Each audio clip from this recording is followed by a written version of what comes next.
Welcome everybody to the Work Hard, Play Harder podcast.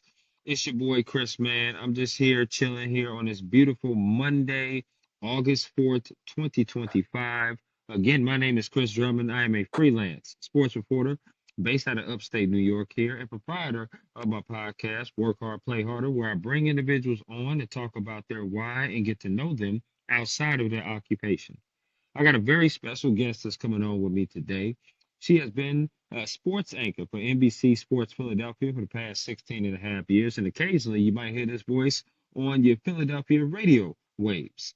Her name is Amy Fadool Kane, and we're going to talk to her about her why of coming into sports and journalism, and we're also going to ask her some get to know you questions.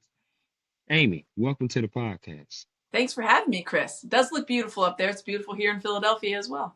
Absolutely, no doubt about it. No doubt, no doubt. I want to get to this first question here, and that is, what is your why? And that's the same question I have for all my guests that come on here. The very first question that come on here to Work Hard, Play Hard podcast is, what is your why? Did you have any role models, any inspirations, maybe growing up? But ultimately, what led you into a career of sports journalism? I'm a sports fan. I'm a sports fanatic. There's a reason fan is just a shortened version of fanatic. Mm. I learned very early on that they paid people to watch sports for a living. And I thought, why in the world isn't everybody doing that job? And then, of course, you Mm. get into it and then you figure out why everybody's not doing the job. But no, I mean, my inspiration was honestly like as soon as I found out it was a career, I had to, learn about something you could do, like pick a career when I was in elementary school. And my mom suggested lawyer because as the youngest of five, I was used to arguing and not losing, or at least in my mind, not losing. And she said, you always you love to argue, you love to read, like this would be a great career for you. And I was like, okay, sure, great. So I looked into that, and then I found out that you had to go to 3 years of law school after college. And Oh 11-year-old boy. year old Amy was just not real jazzed about that. She Right, didn't think that sounded great. So I came right. back down from like looking that up. And I was like, I don't think this is going to be for me. And my mom's like, they pay people to talk about sports. And my mom's a giant sports fan too. So I was like, yeah, I mean, obviously we watch it. But you didn't see a lot of women growing up. There was maybe, one or two really on the Maybe. national Yeah. stage. Certainly not in our local. I grew up in Virginia. There was no one locally that I could see. Okay. But you would see Robin Roberts, Leslie Visser, and then later Michelle Tafoya and Andrea Kramer. I mean, those are very early. There's some people before that, but that's who I remember. I certainly remember Robin Roberts when she was the sports anchor, Oh, sure. and No question. and Hannah Storm obviously later on too. But Michelle Tafoya, they'd all been doing it for a long time. So when I was up and coming, like in early elementary school age, there really wasn't a lot. But my mom said, if that's what you want to do, then you could do that. So Right. I wrote my report. I interviewed our local sports anchor at our local NBC affiliate in Richmond, Virginia, Hmm. and Ben Hamlin, and that was it. I was hooked, and everything I did after that was to become a sports anchor. I mean, everything. I went to a large school so I could be a part of like going to the sports, the games, whether it was a football game Absolutely. or a basketball game, was a really big part of the whole experience. And then I majored in broadcast journalism with a minor in sports management. So I'm literally qualified to do one thing, and this is it. But my why is just the fact that I love it. I mean, you have to. The hours aren't great. You work nights and weekends and holidays. Journalism is not where it used to be. The pay isn't, it's fine. It is what it is, but you have to Right. love it. And the people you work with are in the same kind of boat, and you all work together, and it's great. And it's like being part, of a team in that aspect of it.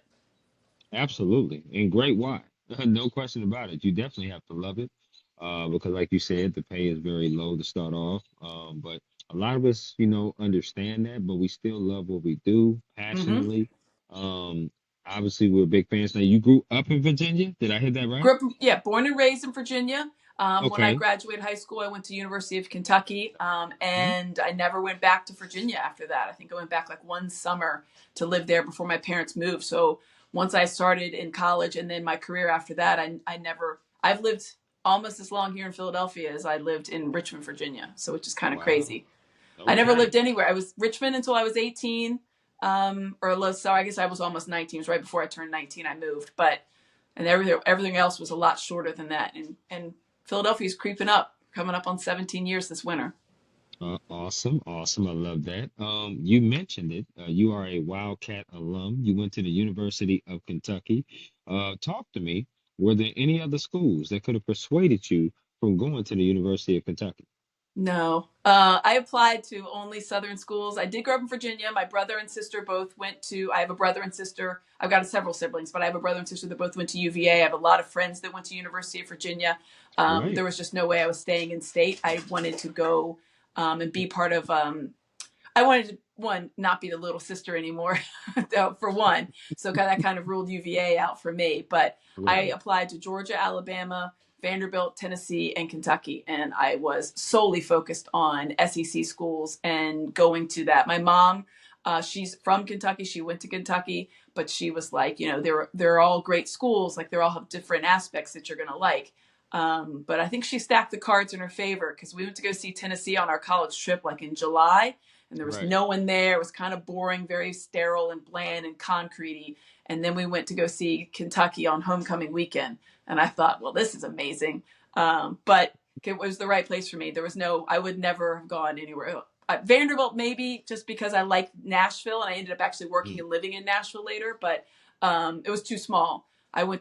I graduated with almost 600 kids. So going to a school that was, slightly larger than my high school would have been very strange. And I really wanted to go to a big, traditional school as far as had that kind of, big feel. That was kind of really more my vibe. So I only looked at schools like that. Oh, I appreciate that. Appreciate that answer. Obviously, I went to college out in Georgia, not UGA specifically. I went to Kennesaw State University, but Mm-hmm. it was only an hour away from Georgia, so I definitely know about that vibe of the Southeast, going to school Mm-hmm. there. I've also been up to Lexington and went to University of Kentucky football game when they played Georgia. I want to ask you this bonus question. Because if I'm doing my math right, you were there when the Kentucky basketball team won their national championship. Um, Go ahead. Yes. Yes. Oh, Okay, yeah. I mean, I've I was seen gonna say, what was that environment like? there's nothing quite like Kentucky basketball. Up here in the Northeast, college is kind of like a secondary. It's exciting and people are invested in it, but Hmm. our pro teams rule the roost, right? I mean, here in Philadelphia, it's the Eagles, Sixers, Phillies, Flyers. Yep, Up in Boston and New York is obviously their pro teams. Those are the number one in Lexington, Kentucky, and in Tuscaloosa, Alabama, and in Tallahassee, Florida, and in Athens, Georgia. There's yep, one game in town, and it's the university. And right. so Kentucky basketball is obviously a huge, huge just entity. There's really no other way to describe it. It's Right. just it's when I was in college, you have to wait. You would have to be in line for tickets if you wanted lower level tickets. So Hmm. you'd have to come early in the morning and try to get those student tickets. And it wasn't just like freebies that you handed out. It was a process. It was Right. a Right. process. You had to wait in line and get all that stuff. So it's die hard. And those season ticket holders have been there forever. It's like a Notre Dame football type of lineage. Penn State, Ohio State, it's Hmm. all these really big schools. And football, they're obviously very popular too because they play in the SEC. And it's Right. really the joke we would say is like you come to see the games because you're watching for the opponent. That's who's going to be playing on Sunday. But Kentucky's had some good years recently in football, so that's been good. They weren't necessarily. Tim Couch was there.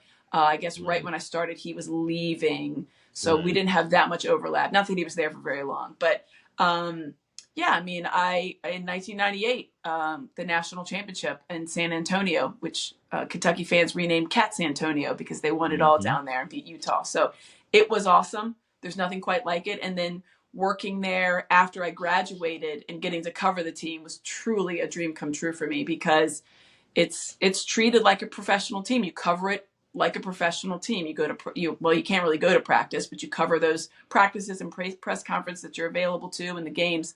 Multi many reporters. You don't ever just have one reporter go and cover it. So Kentucky basketball, um, it's a thing. It's a living, breathing entity. Absolutely. And it's also on my bucket list to go.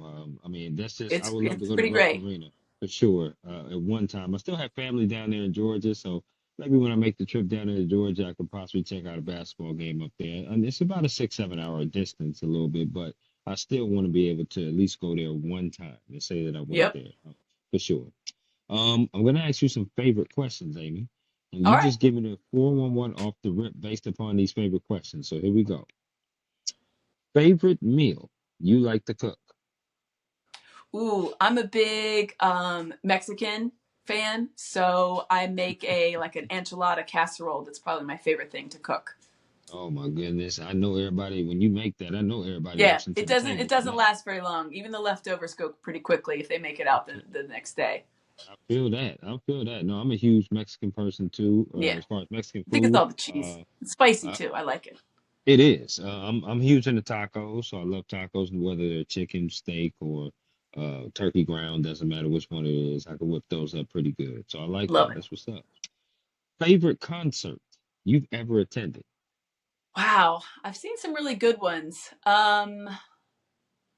I'm trying to think. Like we saw this one's kind of like random, and I was just talking about this the other day because it was almost like I don't want to say I forgot about it, but it was one of those that it was it was a while ago, and I just didn't talk about it. Someone was talking about seeing U2, and I remember that, Mm, and I was like, oh gosh, we went to see, and that was like I it was never really on my radar. I liked U2, and they were fine. I wasn't like, oh my god, but someone had given us tickets, mm-hmm. and or no, someone had bought tickets.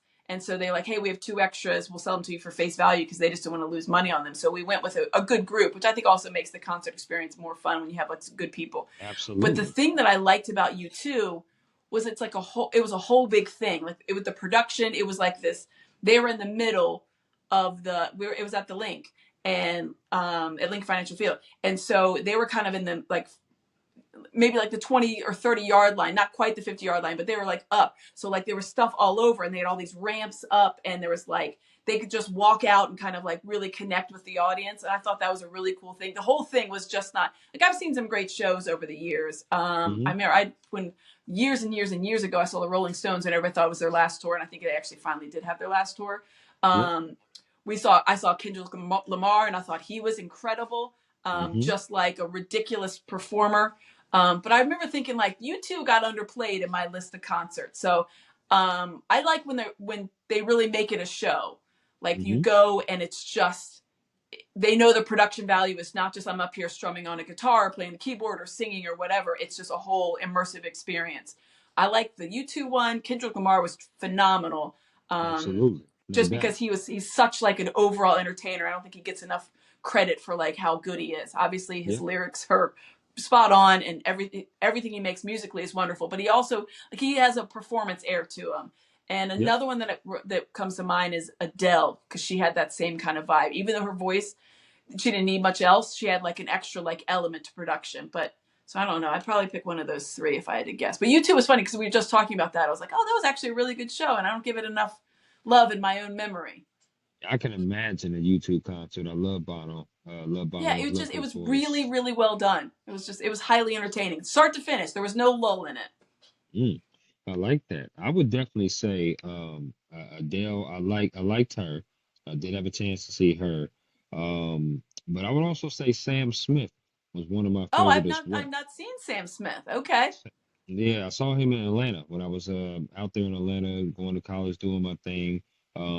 Kendrick Lamar is someone who I definitely saw as well. Got a chance to do, obviously you were there too, but I was in New Orleans covering the Super Bowl and got a chance to see that. That Mm. was electric. That was amazing. Yeah, And I mean, that's crazy. we'll definitely talk about that because upcoming for sure. But got a chance to see him.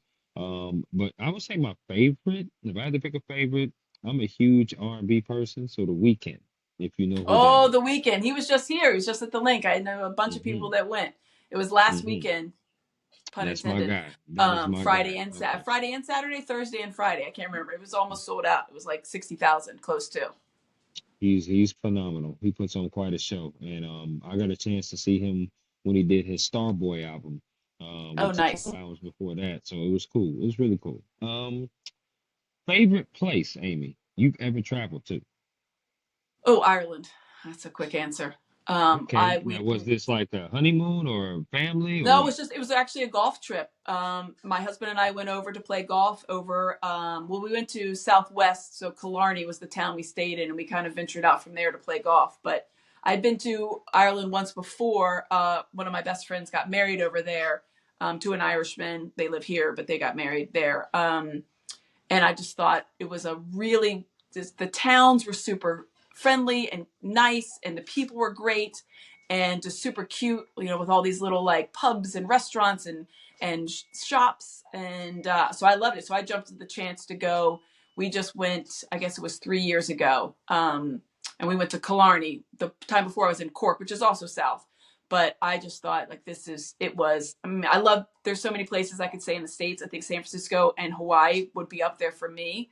Sure. As far as a trip I've taken that was just spectacular and just lived up to the expectation.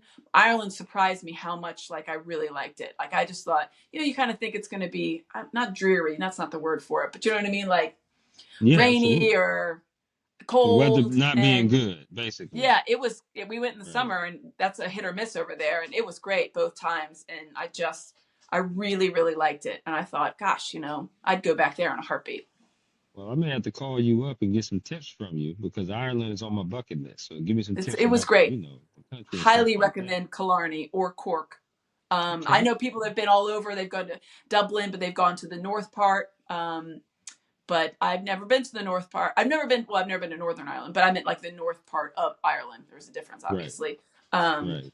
like where Sligo, County Sligo is, and Derry. But I really liked where we went the first time in Cork, which is like straight south, and then of Awesome. Shannon, and then Killarney, which is like southwest of Shannon. Okay. I'm with you on that. I would say my favorite place is Jamaica. When I got Oh, a yeah, chance to go there, it Jamaica's was lovely. amazing. And absolutely lovely. Got a chance to go on a cruise, which was my first cruise ever, won't be my Hmm. last one. But it was absolutely amazing.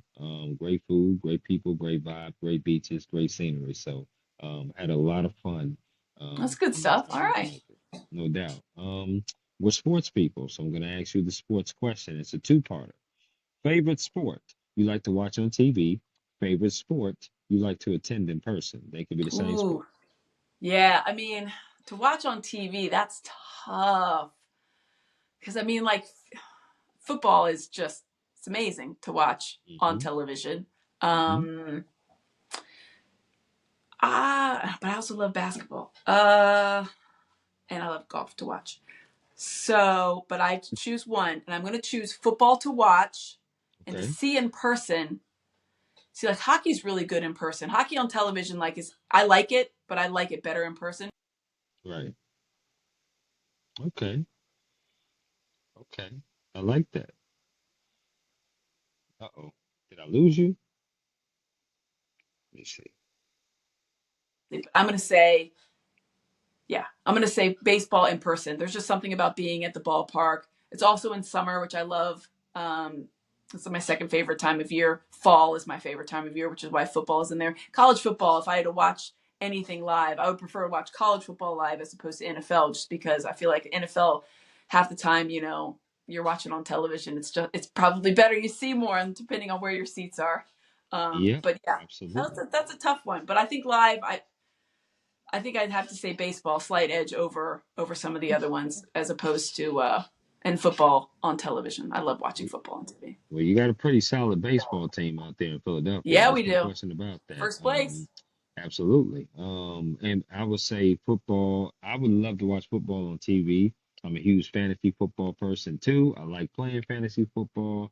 Mm-hmm. I just love watching it. Just love. Doesn't matter if it's college or NFL.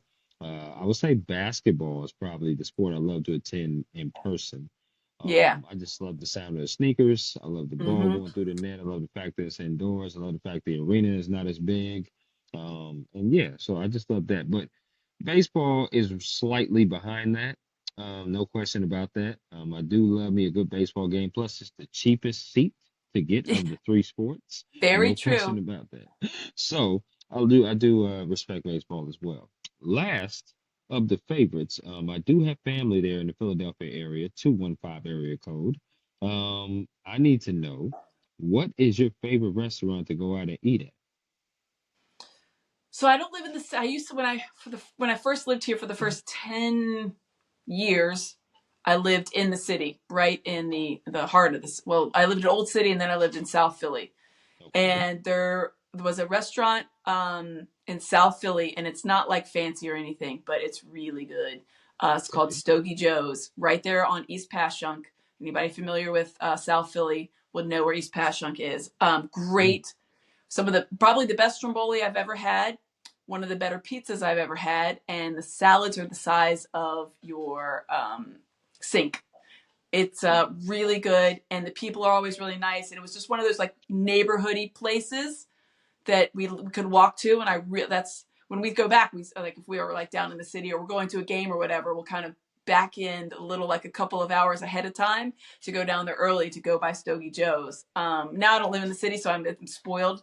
That I when I get to go down there, I'm like, oh, I used to live so close to Stogie Joe's, so I really like Stogie's. But I don't get to eat it all the time because I don't live there anymore. Because I live out in the suburbs now, kids and yards and dogs and stuff like that now. So there's a couple really good spots out here that I like. Just but I'm more of a casual person when it comes to like eating out. I'd rather go somewhere where there's a lively chatter and the cuisine is good, but it doesn't have. I'm not a tablecloth necessary type of person. So there's Right, a good right. Italian place near us that we go to, Alessandro's. There's a good pub, a Great American Pub that we like a lot. They're a little bit of a chain in this area, not really, but there's a number of them. But those are kind of more our vibe as far as that kind of Mm. scene. But there's some good stuff. Like there's a good Mexican place near us. It's like a hole in the wall, but it's really good food. And that's really honestly at the end of the day, I just wanted to have a good atmosphere and good food. And I don't really care if if there's any fancy napkins or the waiter comes over with like an apron on. I don't care. I don't care if he's got all that stuff on. Now, I feel you. Listen, as long as the food is good, I don't give a Yeah, damn what we eat. exactly. I do not care. But obviously, those are some great places that you mentioned. And the next time I am out there in Philadelphia visiting, I have to say hello to You you get in some shape or way, fashion. Yeah, you got to look up Stogie Joe's. It's in South Philly. It's cash only, but they have an ATM and it's legit. It's always That's how busy. that's how you know it's real when it's Yep, cash only. That's for cash sure. only. People still go. In I this feel day and that. age, they still go. Okay, say less. I'm with you on that. Let's talk about your day to day. Okay. As you know, in sports, no 2 days are ever the same. And obviously, being in a big time city like Philadelphia, you have sports that intertwine with each other. Hmm. Football intertwines with baseball, basketball, football going on at the same time, college football. You have all type of sports and different stories to cover. Talk to me about your process of getting ready to, anchor a show, be that, anchor at the desk. I'm sure it's a lot of a different process than it is now than when it was when you first started. But tell me about your day-to-day process of getting together. What time do you normally start? What time do you normally finish? How many, shows do you do? Is it a 5, 6, 10, 11 o'clock live show? Or, just talk about your process. Yeah, it's interesting. You mentioned like the intersection, and there's October around here has become increasingly busier because the Phillies have had deep playoff runs going to the Hmm. NLCS or the World Series. So that runs into middle to late October. Obviously, Right. the Eagles are already going. The Flyers have started. They start early October. They start like the 12th or 13th of October, and the Sixers are usually right behind them in mid to late October, starting around the 20th. So there are Gotcha. times where there was time. It was 2 weeks ago, 2 years ago, that I literally did. I did an Eagles pregame show. We have two different pregame shows. We have like it's not like a betting show per se, but it talks a little bit more about the odds and some of the like the why things are the way they are. Like why do you think that the line is this way or whatever else. So it kind of is like storylines, but they're based into what some of the odds makers have said. And then we have a Mhm. traditional pregame show. So I was doing the pregame show, and then on Monday I did a Sixers show for a pre and post game of a Sixers show, and then our Flyers person was out. So 2 days after that, I did the Flyers. And then a couple days after that, I did our Sportsnet Central show, which is our wrap up show. We tape it every night after all the games are done, Mm. and then airs all morning from 6 to 10 a.m. or 6 to 11 Right. a.m., 7 to 11 a.m., pardon me.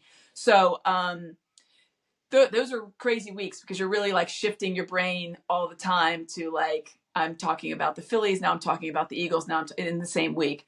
But a typical week, like for example, last night I filled in. I usually don't do NBC, so here in NBC Sports Philadelphia, we're a regional sports network. We broadcast all of the Sixers games, all the Flyers games, And then we do a pre and post, and almost all the Phillies games. And then we do a pre and post game show for the Eagles. Obviously, the Eagles are only on the national networks; they're not a regional coverage. But we have a pre and post game show before and after every Eagles game. So we have a pre and post game show before after every game on our air, Phillies, Flyers, and Sixers as well. So I usually do those shows or our Sportsnet Central show. But because we're an NBC property, we also produce NBC 10, which is our local affiliates.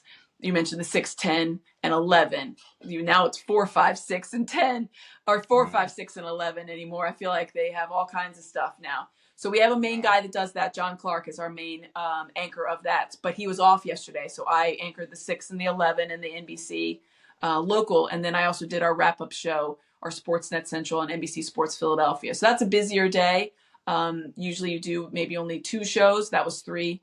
Usually you're kind of, but I'm there. You're already there for the 11 o'clock news. So a wrap up after an ESPN, late Phillies game, which didn't go that long because Christopher Sanchez was dealing. So it was actually a pretty quick game. We were able to tape that show. So Hmm. usually during my once the Sixer season starts, I host all of our pre and post game coverage associated with the Sixers. So they play 3 times a week, and the other 2 days I'll either do our Birds Huddle, which is our weekday Eagles talk show.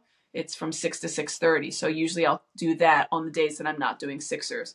The days I'm doing Sixers, I go in around 3:30, and I'm usually home around 11:30, depending on the game time. The beauty Right. of the Sixers and the Flyers and the Eagles is that they have a clock. Baseball does not have a clock, so you don't know. I've done many a game this year even where they were out playing the A's in Sacramento, and it was a 2.5 hour rain delay, and it went 11 innings. I think I got home that night around 2 o'clock in the morning. Wow. So yeah, we didn't go on the show until 12:45. The game wasn't Right. over, so it was Right. delayed, and didn't start until it didn't start until 10.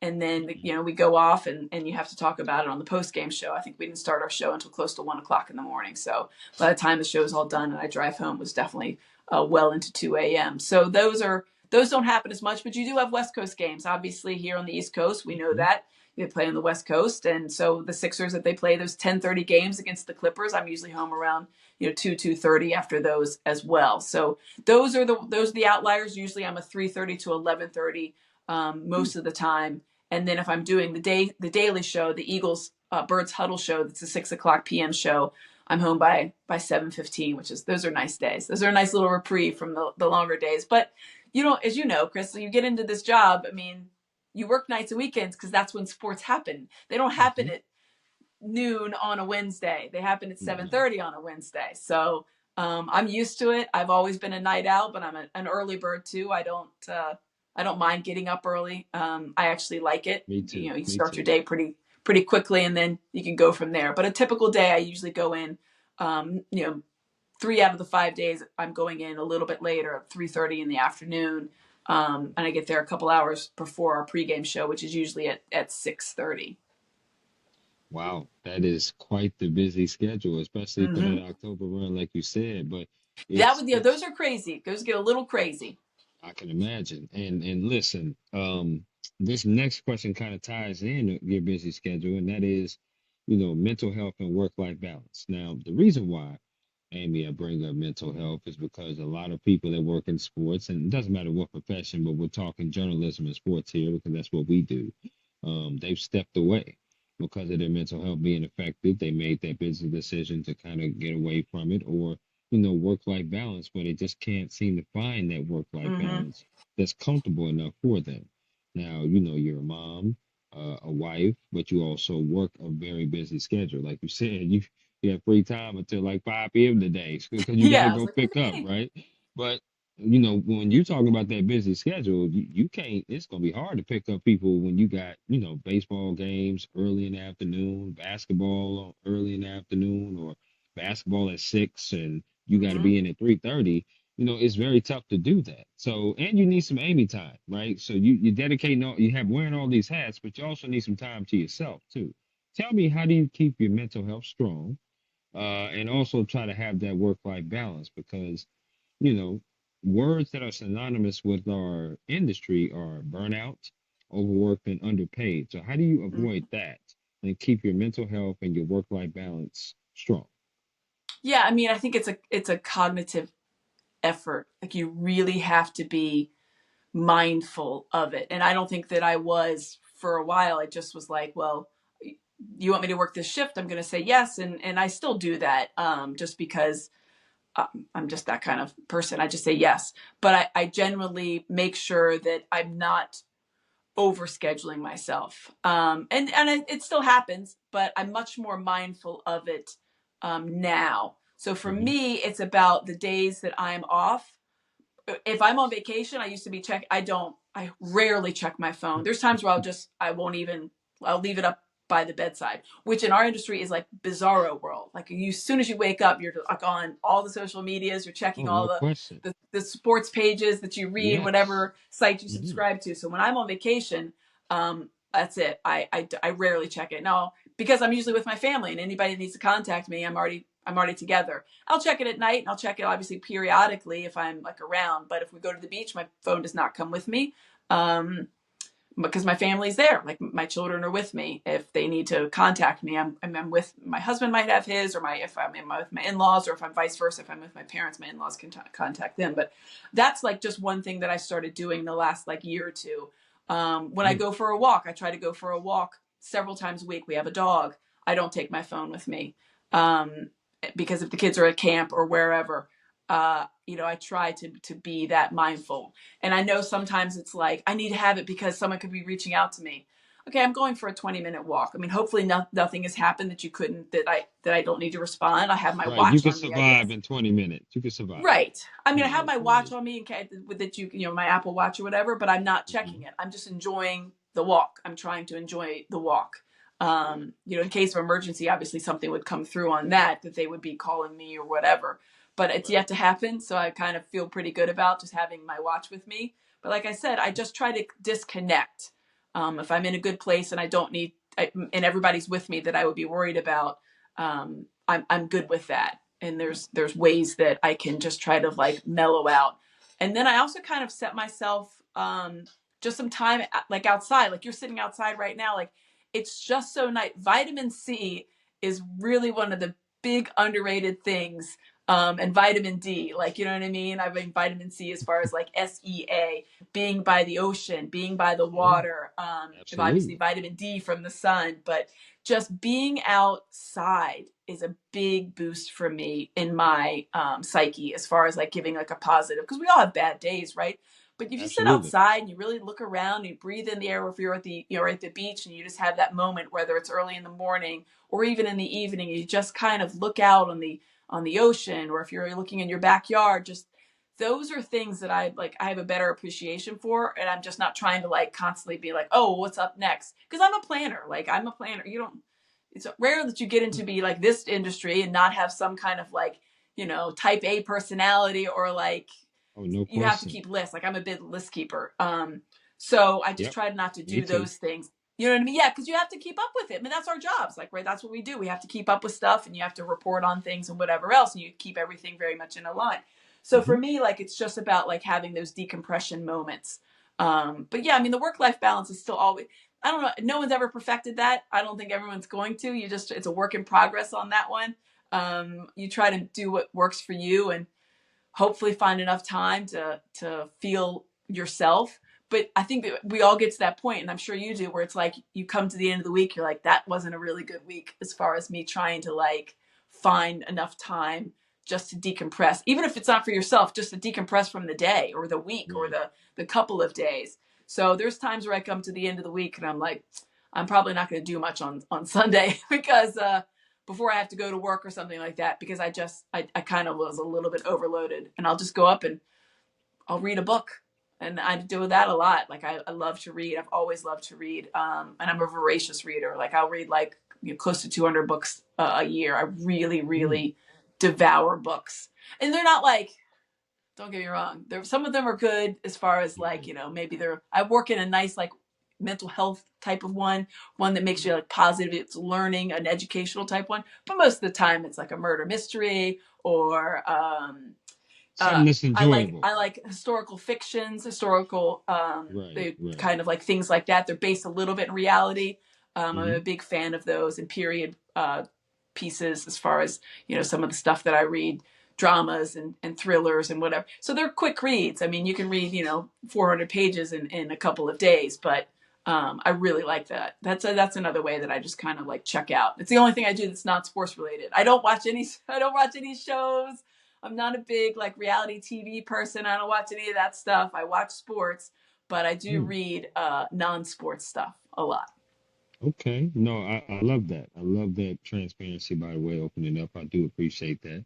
But it's a question worth asking, Amy, because, people Yeah. want to be in this industry and they want to hear from people who've been doing it for some time. And I would say you're definitely a veteran in this game, for 16 and a half years Yeah. Well, being yeah, longer than that when you include everything, 20 years, over right. 20. So, right, over 20, right? So, and that's Yeah. just in Philadelphia, like we were talking about. But Well, yeah. it's it's a question worth asking, right? It's a question that people have to know that there's an A side and a B side to this. The A side is what we do. We love what we do. I don't think we would change our jobs at all because we love sports with a passion. We love storytelling. We love being an advocate for the people, all of that.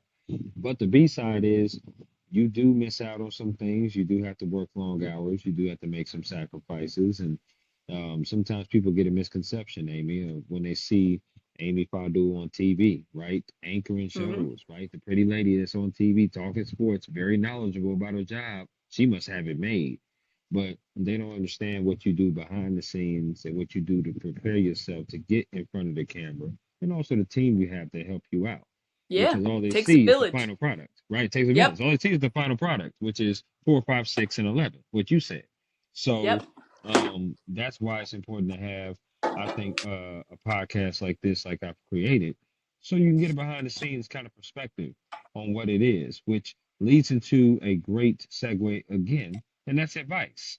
I know that you probably have had some interns there in Philadelphia that have came through to the station, or that you have talked to or asked you the question. Well, what is some advice that you would give an individual that wants to be in broadcast journalism? Yeah, I mean, I used to say, and I still believe it to a degree, of always say yes, right? The best ability is availability sometimes. And we use that adage a lot in sports because that's very true, because injuries are Hmm. always the great equalizer for any kind of team sport. Um, but I think I have a caveat now when I say, you should always say yes, because you can't yes yourself to death. You can't give 112% of yourself. You can't even give 100% of yourself if you think about Right, it, right? Because you right, can't devote everything to it.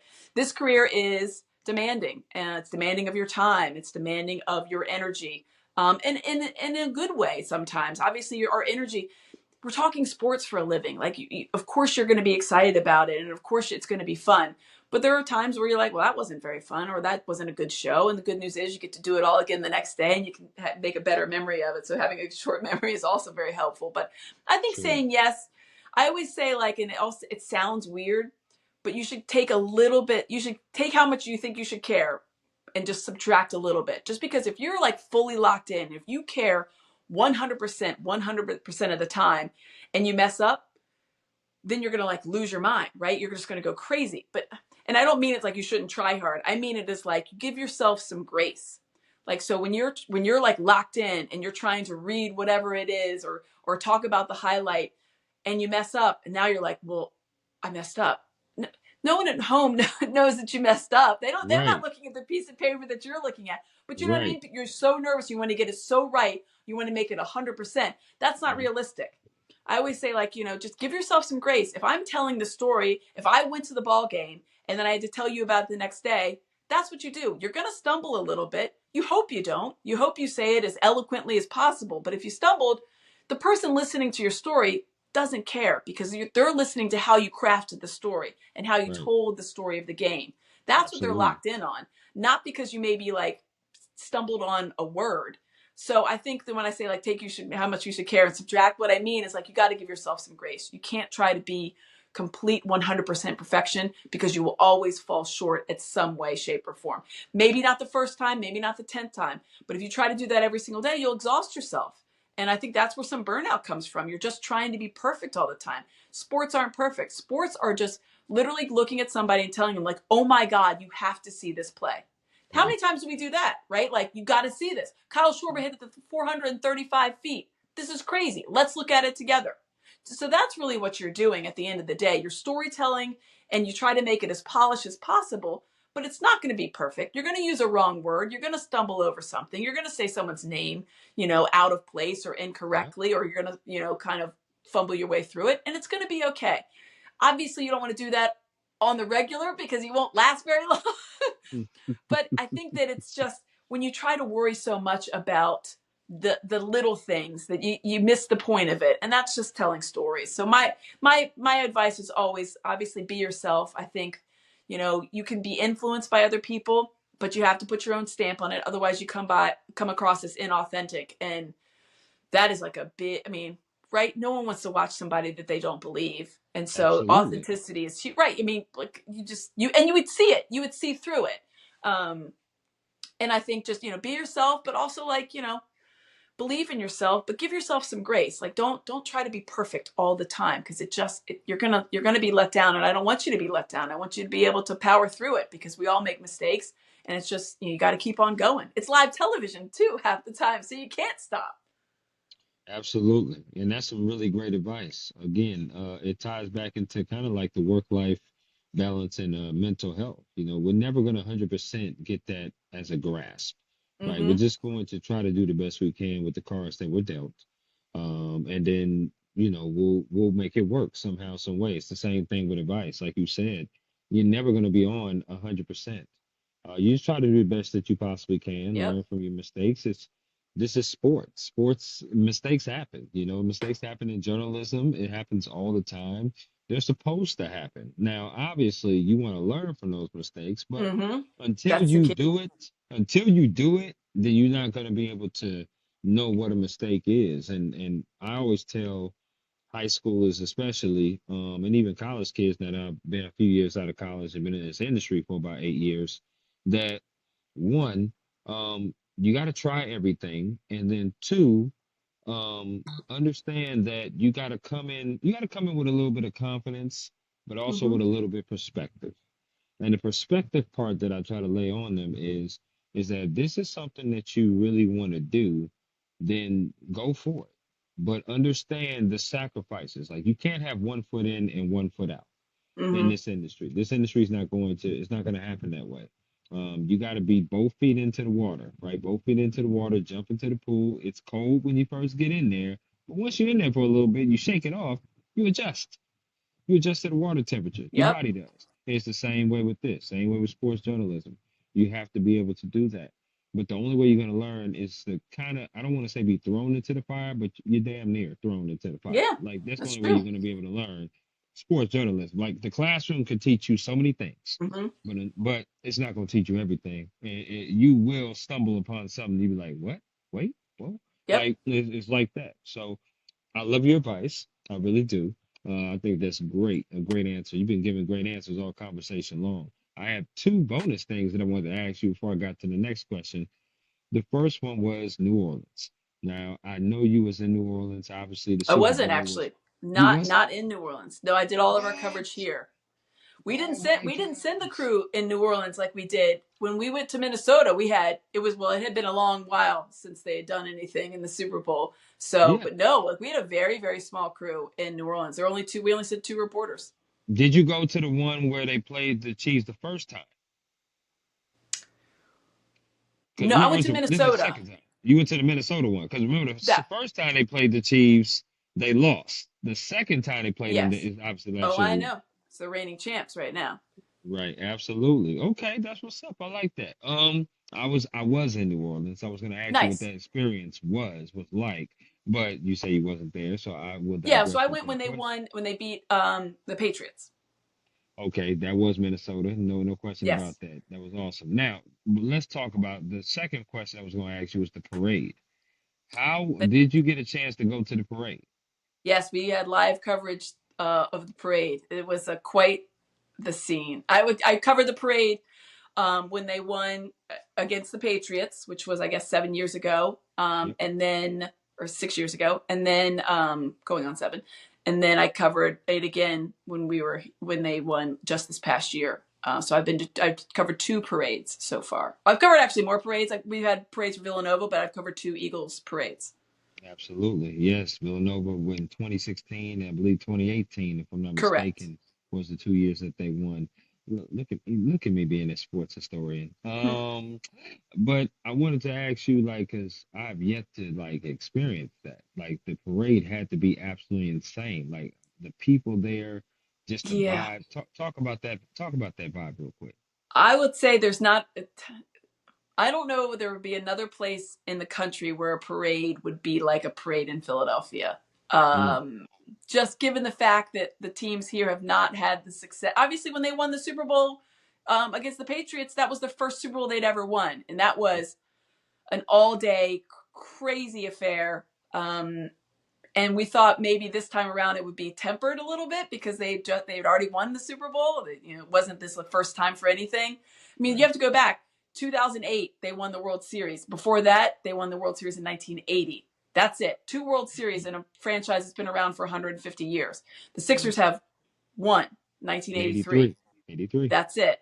The Eagles Hmm. have two, and they just won them in the last 7 years. So Right. parades are new here. I don't. Here you go. Here's a microcosm of how the parade is. Talk So to me. I'm assigned this spot up in like halfway up in Center City. So halfway through the parade route, I'm up. We're live. They send to each station, whatever, every probably half mile. We've got a reporter or somebody. Hmm. And so I'm stationed there, but I'm like I'm going to park. How Philadelphia's laid out in South Philly is where all the teams are. We're the only place that's like it. Every single team plays within 100 yards of each other. Link is right across from the Wells Fargo Center. Wells Right. Fargo Center is right across from Citizens Bank Park. So it's Phillies, Eagles, and then inside the Wells Fargo Center is Flyers and Sixers. No other places like that, which is great. It's very convenient for everybody. It's convenient for us because we work inside the building as well. So I park over at our work and I take the subway up and I just get out to my spot. So I'm waiting for the subway. Subway's free all day. Well done, SEPTA. Oh, I like that. And there are Okay. people that are loaded. I'm there at 7 a.m. Because obviously our coverage starts, a parade, I think, started around 9, but you have to get Right. in place, obviously, before that. I'm at 7 Right. a.m. I'm waiting on the subway platform, and there are people filling up their jugs, their jugs of beverages, and they're mixing in their Mad Dog, they're mixing in their Cold Everclear, beverages is what you saying. real like not this is not for like the faint of heart. So Right. they see me, and I mean I've been here a long time. People recognize or whatever, and they're just like, "Oh my gosh, Amy Fadool, you got to take this Mad Dog with you." And I was like, "I can't. I'm not drinking Mad Dog. It's one, it's 7 a.m. Two, I'm on air, and three, I'm not 20, so I'm not drinking Mad Dog." But Right. I didn't. I'm not going to offend them. Of course I'm going to. Well, of course, thank you. I will take the Orange Jubilee. So they're like, we got to do a shot now. I was like, dudes, find me at 6. When I was further up, when I was at Chestnut outside the Kimmel Center. I was like, you can Hmm. find me after this. If you find me and we remember each other and say you got me the Mad Dog, I will do it. I never saw those folks again. I hope that they're Right. okay. But I did Right. take the Mad Dog with me. And after the parade, or after my coverage, the parade, obviously people are still filling in. And I just kind of held it out and was like, anybody want this? And it was gone very fast, Chris. It was Of very course it fast. was. Of At like course. 9:45 in the morning, Mad Dog went Wow. like that. People didn't care. Perfect strangers. Strangers coming up, sharing it with another person they haven't met because all they had in common was they were Eagles fans. And the amount of Go Birds and the EAGLES chants was. I've never seen anything quite like it. It was such a fun day. It was Hmm. full of energy, positive.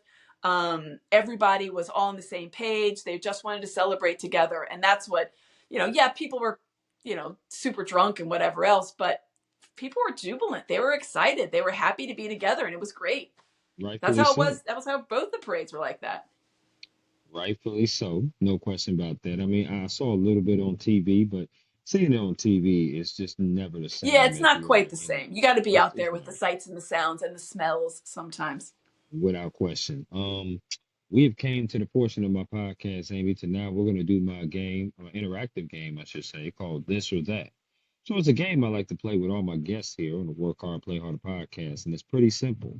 I'm going to throw some things at you, and you get to choose this or that. So, Amy, are you ready? Red. Okay, here we go. Out of these two restaurants, which restaurant would you rather eat at? KFC or Popeyes? Popeyes. You let out a huge sigh after you said that. Are you Yeah, because absolutely I really sure? like the sides at KFC, but I prefer the chicken at Popeyes, so I'll go Popeyes. Well, I would say I prefer Popeyes my damn self, and you on Yeah. point like a period. That's what I would say. Yeah. That's for sure. Okay, I'm with you on that. When it comes to chicken wings, which flavor would you rather put on the wing? Barbecue or lemon pepper? Lemon pepper. That's Okay. Do you like your wings wet or dry?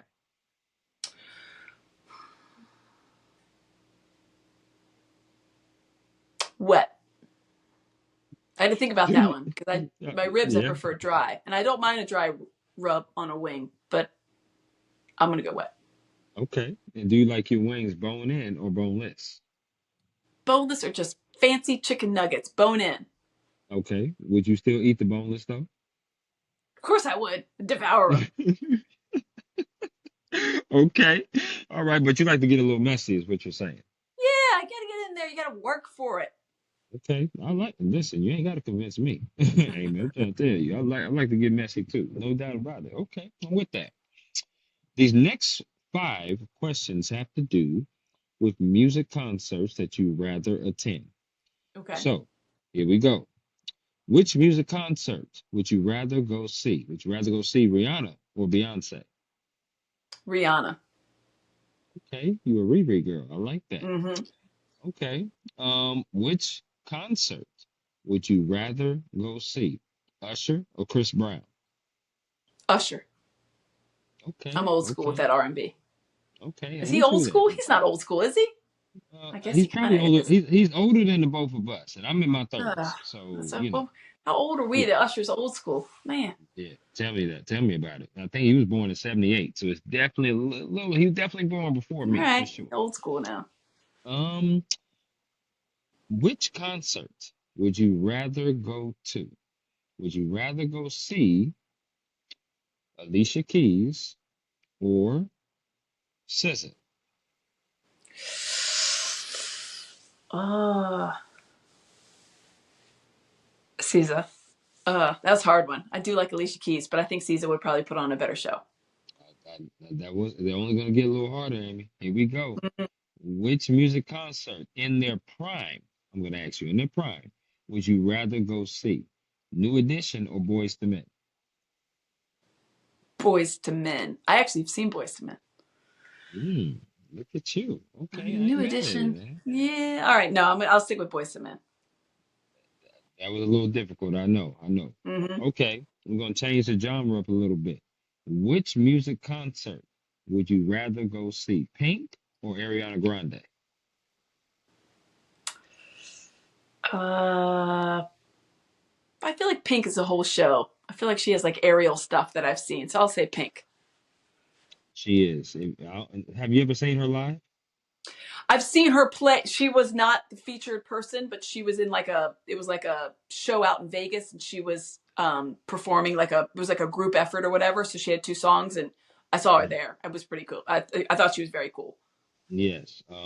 I got a chance to see her. There's not too many artists that really capture my attention like that, like for her genre, I should say. Yeah, But Pink definitely captured it. I mean, the trapeze, the flying around, and plus her songwriting is like yeah, second to none. she's She's strong. really good, really good. So yes, Pink definitely. Okay. Do you like desserts? Yes. Okay, I'm gonna name four categories of desserts, Amy. You have to choose one of these categories that you'll never eat again. So here we go. The first one is cookies. The next one is candy. The third one is ice cream. The last one is grouped together. So they're cake slash pies. Which one are you getting rid of? Ice cream. Wow. That Yeah, is a shocker. I did not think you were going to pick that. Wow. yeah. Okay. Okay. Well, I like listen, ice that's cream, okay. but I like the other ones better. All right. So let me ask you, what is your favorite cookie? Favorite cookie? I'm old school. I mean, I just like a good chocolate. I really, actually, you know what? I do like a good chocolate chip, but I prefer a snickerdoodle as one of my favorite cookies. Yeah, Snickerdoodle. Love I'm it. getting that. I'm getting that answer quite a bit here on the podcast. A lot of Big people are snickerdoodle. liking snickerdoodles for sure. Um, I do like chocolate chip, but to be a little different, I would say gingerbread for me. Oh, all right. Um, yes, love me a good gingerbread for sure. Do you like potato chips? Yeah, I eat potato chips. Okay, so same format. I'm gonna Okay. name four different brands. You have to choose one of these brands that you'll never eat again. So here we go. First one is Doritos.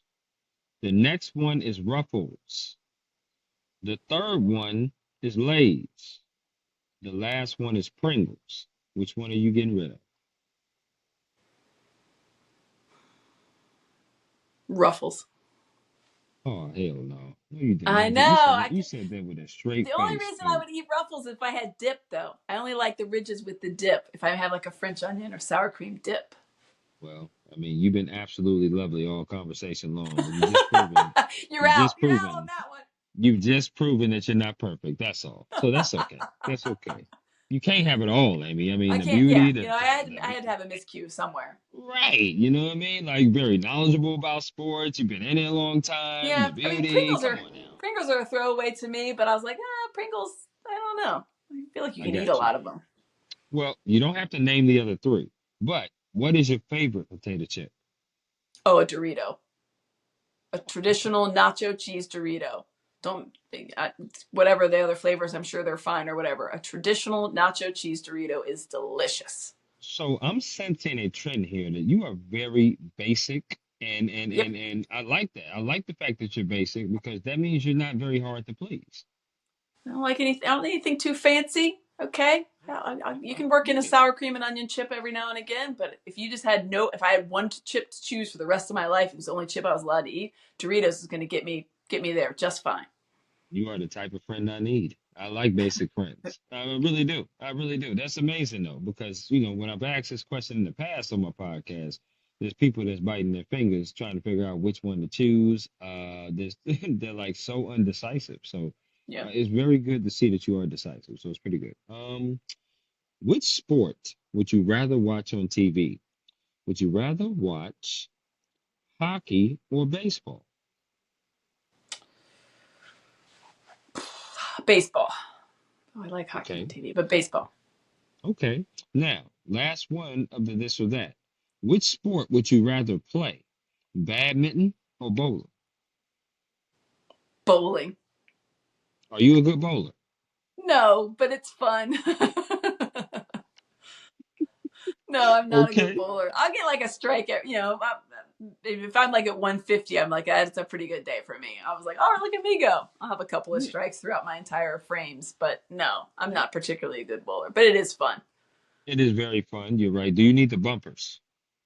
I don't need the bumpers, thankfully. I'm a little bit more skilled than that, though I would never, if they were on, I'm not going to say no to the bumpers, but no, I'm not putting the bumpers on for me. Okay. That would be great though. Okay. I would Okay. score probably much higher. Well, I'm sure you would. Yeah, I'm Yep. sure Yep. everybody would. For sure. That's a Wii bowling in public, pretty Yeah, much. So yeah, exactly. absolutely. Totally. Okay. That's what's up. You did pretty good on this or that, Amy. You did All pretty good. right. I love asking this next question, especially the sports journalists, and it's called bucket list.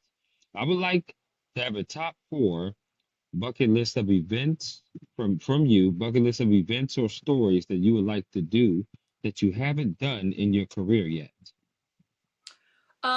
I'd like to cover an actual Olympics. I worked in Baltimore and we covered Michael Phelps, but when he went to Beijing, we did not cover him in Beijing, but we covered him Mm, all the way up to that through the Olympic trials out in Colorado. And that I'd like to actually go to an Olympics. That's on my bucket list. okay, Um, and some like a high level golf event. The Masters is probably would be the number one, but also like a Ryder Cup. I think that one of those two events. So I would pick one of I those agree. two. Hmm. I think those would be pretty cool to cover. Um, I've covered the other ones. I'd like to cover I'd love to cover like a Stanley Cup champ just because I think it's the coolest trophy in all sports.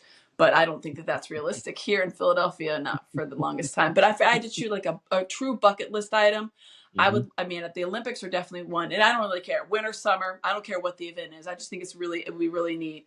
Either the Masters or the Ryder Cup, because I think those are both like really iconic golf events. So there's other ones that are up there, but Augusta Sure. and then whatever the Ryder Cup is, I think is pretty good.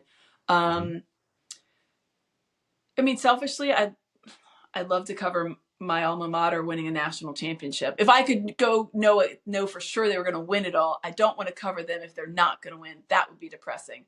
But I'd Mm. love to cover Kentucky winning a national championship. To me, just because that would just be one. I love March Madness. I love the NCAA tournament. I think it's a lot of fun. I think it's a well structured championship. The way that college basketball has done it, I think that they were trying to improve it, but I think it's pretty perfect as it is. And then having my alma mater would just be really neat for me. Yeah, cherry on That's more, top. yeah, that's like a person, that's a more very personal thing. Sure. I think covering a national championship would be cool anyway. We covered, Villanova when they went, and I loved that, and I really admire their program and their coach. But for me personally, it'd be really cool for Kentucky. So yeah, I guess those are my four. And then the Yeah. Stanley Cup. I've covered a World Series. They didn't win, unfortunately. I've covered a Super Bowl. They did, and I've covered. I don't. Kentucky would never win a national football. They would never win football championship. Something that's gone terribly wrong with everybody else, Ooh, and Kentucky somehow does it. So you ain't lying I can't about even put that. that on a bucket list. That's not. That's like a pipe dream. That's some kind of Yeah, unrealistic expectation. that's hope, hope in a cup, and you Yeah, know what they that's say about hope in a dangerous. cup. So, Exactly. right. I like your list though. I do. I think you would love Augusta. Obviously, I've been there a couple of times. I think you would love doing that. Yeah. Um, I think that would be absolutely amazing. And or a Riders Cup. I would love to see a Riders Cup or slash President's Cup President's because Cup. Yeah, I just like that pretty. the Yeah. the tournament feel or the team feel of that golf is kind of cool for Hmm. me. Absolutely. I think I would love to do the Olympics as well. Obviously, with it being in pretty much my hometown state where I grew up, which is California, which is Los Angeles, that would be amazing. I would like to do something different, maybe like a World Cup, I think Yeah. as well. That Well, would that's be coming amazing here too. next year. Absolutely. Looking forward to that. NBA Finals, because I'm a huge basketball person. And then definitely a World Series. Yeah. But it would be sweeter if my Padres was in it. But, you know, just a World Series in You general. never I think know. that'd be, yeah, I probably do, unfortunately, because yeah, the Dodgers are still in our division, unfortunately. Yeah, I know. A And Dodgers team. yeah, and the Phillies is a very tough team to get past. No question about that. As you would know. So, Hmm. um, yeah, but it's that's a great list. I love that. I love that list. How do you feel about the WNBA coming there soon to I'm Philadelphia? excited. I'm excited, and we talk about it, and people are. It's weird that it's taken this long. This is such a good basketball town. It's the Hmm. only place where there's 6 Division I basketball universities. No other city has that in the country. There are 6, and they're all within 10 miles of each other. Some are within feet of each other. When you look at University of Pennsylvania and Drexel, and then just across the way is Temple. I mean, they're within 10 minutes of each other, and Drexel and Penn can walk. They're blocks away.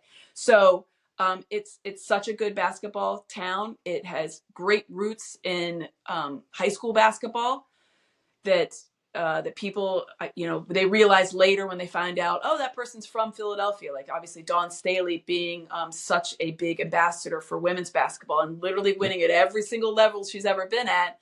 yep, She is a Philadelphia native, and people will say that she was the best basketball player, including against the boys when she was coming up and going to high school. So it's a really good basketball town. It always has been. The Palestra is a tremendous place. It's basically a museum to college basketball in its heyday. It was where everybody came to play. Wilt played there when he was in college. Lou Alcindor slash Kareem Abdul-Jabbar played there when he was in college. And then yep, you had the likes of Kobe Bryant and Rip Hamilton playing there when they were in high school. So yep. it's a great basketball area. And so it's finally getting a WNBA team with the support of the Sixers and the rest of the city.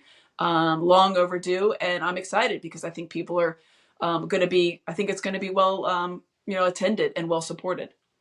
I do too. Huge WNBA fan. I mean, I was before I got here to upstate New York, I was in Minnesota. So obviously, as you know, WNBA, the Minnesota Yeah, with Lynx the have been a links. very Yeah. good team.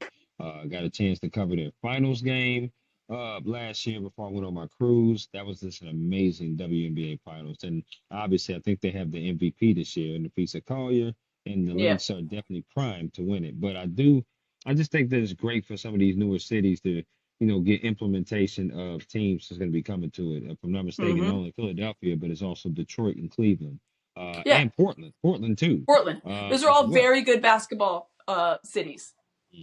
No question. So I love that. I want to ask you this question because I feel very passionate about this next question, and that is, to me, the inequalities of women's sports reporting.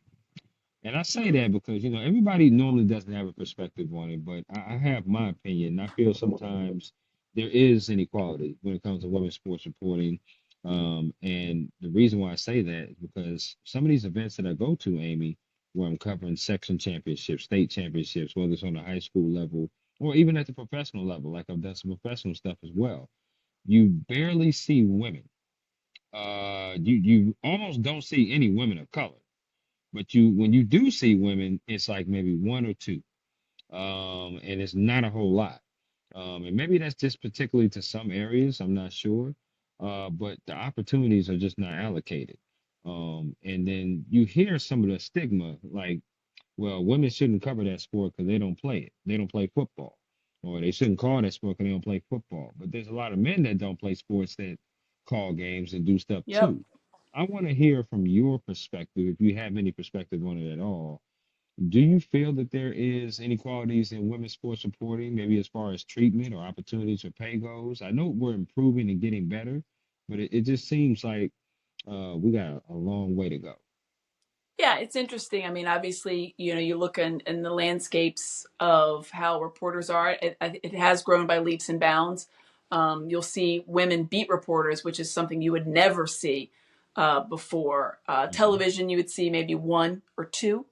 Now, maybe you see two or three, but I mean, it's never going to be completely taken over. And I always think about like when young people are graduating with a journalism degree and they want to go work into, say, sports broadcasting, and they'll look for a job and like, oh, somebody just left, but they'll check and see who left. And if it was a woman that left and they're a woman, they think they have a good chance. But if a woman's already there and then the job is open, that's the other person in the sports department, they're like, I'm not going to apply, or I know I'm not going to get it because no sports department would ever have two women, which is hilarious because if you're a man, you would never think that. You would never think there, oh, a Yeah. guy left, therefore I'm not going to apply. But a woman, that's your first thought. It's like, oh, well, they already have a woman. Like Hmm. they have one of us. It's just the Right. one you get. So Right. I think some of that thought process is going by the wayside, but it is still there at some of the smaller levels. Nationally, it's not the case. Nationally, I feel like it's a lot more equal, but more equal, not completely equal, but it is more equal. You will see on the national landscape, if you go to cover a major sporting event, there'll be plenty of women, whether it's in the sports or the press box or in the locker room afterwards. It's not the anomaly it was 20 years ago, certainly not 30 years ago or 40 years ago. But when you have it on a local level and you're talking about some of these like sectional games and the high school championships, Yep. if it's a local television station, I mean, there's there's probably only three people that work in their sports department. If they're really big, sometimes there's only two, and maybe one's a woman. But you would I can't know if I've ever seen, or I don't know how I would know, but I think it would be an anomaly if you saw two women working in the same sports department at a local television station. But of course, you would see two men do it.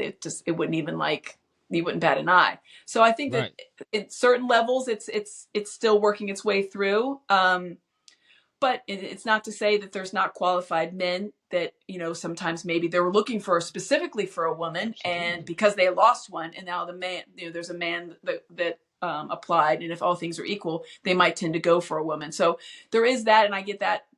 It's not pushback, but people have said that to me, like, well, I'm a guy and they're looking for a woman. I was like, well, that's the one case. And all the other cases, sometimes they're not looking for a woman because they already have one, Yep. or they're not interested. So it is Yep. interesting.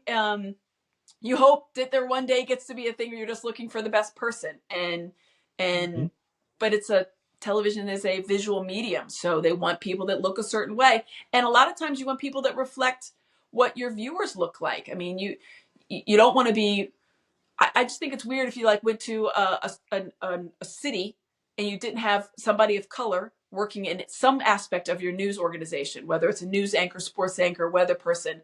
That's not Without realistic. That's question. not reflective of your population. Or you didn't Hmm. have any women, or you didn't have Asian representation. I just think that you have to be so much more cognizant of making sure your on air product looks like the people that are watching it. And I'm not saying like completely, but you need to have diversity. And Hmm. I know that's become a four-letter word in some cases, but the reason it's out there is not to give people a chance that don't deserve it. It's to give people a chance that do deserve it. And so there is that representation. So the little girl, when she watches television, she does see that she can do this. Or the black kid that's watching the weather and he sees that there's a black guy up there giving the weather, like, I can do that. I can Right. be on television. It's Um, possible. Yeah. and I think that that's the underlying current for me about in having different people on television, people from different backgrounds that look differently. I think it's because you need to be able to see that. I think that that's a really big deal. It's not just about checking a box and saying, well, we have one black guy, we have one white woman, and we have Right. one Asian lady. You know what I mean? It's not about that. Right. It's about Right. representing your viewership. And when you work in Philadelphia, which is a top 5 market in the country, it's a melting pot. It's, of course it is. It's a large city in the Right. East Coast. Like, why wouldn't you have people that look all different? You don't walk down the street of Philadelphia and not everybody looks like me. I don't want to see a bunch of me's on television. Right. That would be weird. So I Right. think that that's kind of what I think of it when I think about the inequality. I think that it's gotten better and it's getting better, but I don't think it should never skew completely one way or the other, just because that's not representative of our population. That I definitely agree with. I definitely don't think it should skew anyway. I just, you do, like you said, on a local level, we do have a far ways to go. Nationally, you are starting to see there is an onus that people are starting to put on that, more women should be involved, not Yeah, just like here in as, Philadelphia, we have three go ahead. different women work as beat writers. One works for the Athletic. We have one work for the paper. They both cover the Phillies. We have a woman beat writer for the Sixers that works for the paper. Like that 10, 15, 20, 30 years ago, you would have maybe like 2 or 3 women ever in the Northeast Right. covering a major team, not 3 or 4 in the same market beat writing. And Right. now there's women all over television. So I think We it's need getting that. much better. Locally, it has to come up a ways with everybody, not just women, but people of color. Any kind of representation out there, whether it's a male or a woman, whatever ethnicity. I just think that you just can't always have. You don't want your entire newscast to look the same. You don't want everyone to look the same. I think that's not a good look. You don't want to have all 4 white women telling you about the news, weather, and sports. Right. Absolutely. And I totally agree with that and love your perspective behind that. And but like I said, it's a question that's worth asking. Yeah. I'm a huge advocate for just people in general, women especially though, because I just feel like we need to see more of that on TV. And we don't, as men, I never get questioned talking about I didn't play that sport or I didn't Nope. do Would something. never come Whether up. it doesn't, it really Well, that's doesn't. just it's just inherent bias. I mean, it's hard to break against that just because inherently you can play or you could have played. So Hmm. therefore you must know more about it than someone that couldn't have played, which obviously, as you know, is false, but that's just the Without inherent question. bias that comes when you see a man on television talking sports. Absolutely. And you do a hell of a job. There's no question. Oh, Anybody, thanks. and I'm not just saying that because obviously there's a lot of people, friends and family, loved ones that will say the same thing. I'm not breaking news when I say that, but you do an absolutely amazing job covering all those big time teams and doing those shows. And I want to know, we talked about advice you would give, Amy, but what is some advice that someone gave you that you hold on dearly to? Yeah, I mean, I kind of go with advice that my dad always says, and it's when I used it a lot more coming up, but it's still a good piece of advice. If you're not working towards your goal, you're working against it. Meaning, even if you're inactive about your goal, whatever your Hmm. goal is, even if you're not doing anything, you're actually working against yourself from achieving that goal, because whatever you're doing, whatever path you've chosen, every step you need to take needs to be working towards it. Because when you don't, if you take a misstep or take no step at all, you're actually, kind of inhibiting yourself from achieving that goal. So his advice was always, whatever your goal is, you have to, if you need to work towards it. If you're not working towards your goal, you're actually working against it. And I always think about that, whatever the goal is. And it could be little things throughout the day or week, or, in career wise, it could be bigger things. But, whatever your goals are, you need to be active into working to achieve it. Got you, got you. I can't have you on here without talking some Phillies baseball and also some Eagles football. We're gonna say Phillies baseball for last though. And let's talk some Eagles football. Okay. Obviously we are now 1 month away from the opener, Mm-hmm. in season opener, right? It's the Yep. Cowboys Cowboys on and the the 4th of Eagles. September. No question about that. And obviously we know what the Cowboys are like. They're just destroying themselves with the headlines and stuff that's going on over there. Talk to me about this Eagles team coming up and your kind of expectation because, obviously a lot of people are thinking that they got a good chance to repeat. I've got to wait to see how that defense looks because they lost a lot of pieces on their defensive side of the ball. Um, Talk to me about what do you think your expectation would be for the Eagles this upcoming season? Yeah, I mean, I think that it's fairly realistic for them to think about at least the NFC Championship. And I say that because of how solid they are and how the rest of the NFC is kind of shaken out. Um, you look at some of the teams that made noise last year. The Lions will be better, but they lost their offensive coordinator and their defensive coordinator. Lions had a They lot of did. injuries last year. So Hmm. that's tough when you lose both of your coordinators. The Eagles know Hmm. that firsthand after the Super Bowl. Shane Steichen and Jonathan Gannon both left for head coaching Right. jobs, and it took them a couple of years to get back on track. So Right. I think that the Eagles' outlook for me is pretty strong, and it's weird here because the nickname is Negadelphia because generally bad things happen, and Hmm. we're not used to joy. We're not used to celebrating, so it's an odd place to feel confident about your team. But I think it's a cautious optimism. The offense, there's no question that it's going to be just fine. They have the best Yeah, running they're gonna back. get rolling. Yeah. They have AJ Brown, they have Devontae Smith, and they have Jalen Hurts. I mean, these guys are Pro Bowl MVP level type of players. And if they stop giving the MVP automatically to a quarterback, Saquon Barkley would have gotten it last year. So it's there's no doubt he was the most valuable player. But for me, the defense has questions. They lost 5 starters on defense. The biggest certainly being Josh Sweat. Their edge rush is going to be an issue on the other side of Jalen Carter. Jalix Hmm. Hunt and Milton Williams left, so Jalix Hunt filled in a little bit. That's going to be a little bit of a question. Who else is going to get that front push? Jordan Davis. The question is, as far as him being a more of an every down or at least a 3 down guy and not Right. just against the run. Right. So that'll be interesting. But I think their secondary is pretty solid. Darius Slay's a loss, but Quinyon Mitchell. The reason he didn't have an interception in the regular season is because people stopped throwing over to him. Right. Um, Right. he became that good as a rookie. So, and Cooper DeJean, I think, is going to pick up where he left off. So I'm not super worried about the secondary as much. I think the defensive front would be any problems, but they have a tough schedule. I mean, they're out of the gates. It's the Cowboys. The Cowboys are a mess, but they're still the Cowboys. That's always a tough game. Hmm. They play the Chiefs right away, right there. And so I think that they're going to be tested early, which is very good because last year they limped into the bye and the bye was early. It's week 5. And we thought that's too early for the bye. And it wasn't. It was a perfectly timed bye for that team because they needed to regroup. But Vic Fangio is a tremendous defensive coordinator. And when he started talking about Zach Bond last year, no one had ever really heard of Zach Bond. Zach Bond had never played that position. He had never Right. been in that linebacking type of role. He'd never been asked to do any of that kind of Mike situation that he was tasked with at times last year as far as a leader on the defense. And he was in the defensive player of the year conversation, and he was a Pro Bowler and an all pro. So they have some good linebacking depth for a change. I think their secondary could use some work at the safety position. I think they're No probably going to question. start Andrew Makuba who's a rookie, which is tough. But it's like there's holes there. Like, well, who's going to be on the other side of Quinyon Mitchell? Is it going to be a Dory Jackson? What about Keely Ringo? Then you're looking at the safety. What about Sidney Brown? What about Andrew Makuba?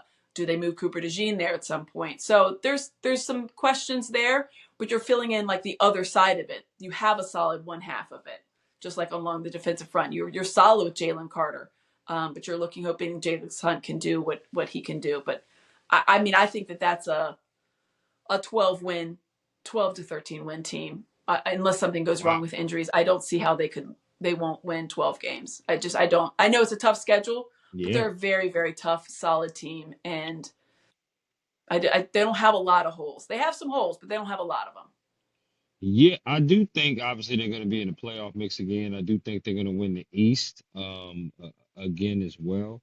A Yes, they repeat winner of the East, that never happens. Yeah, I think so. I mean, obviously, I think Washington would be solid. Dallas, like you said, they're still Dallas. They're going to be solid, but I still think the Eagles are.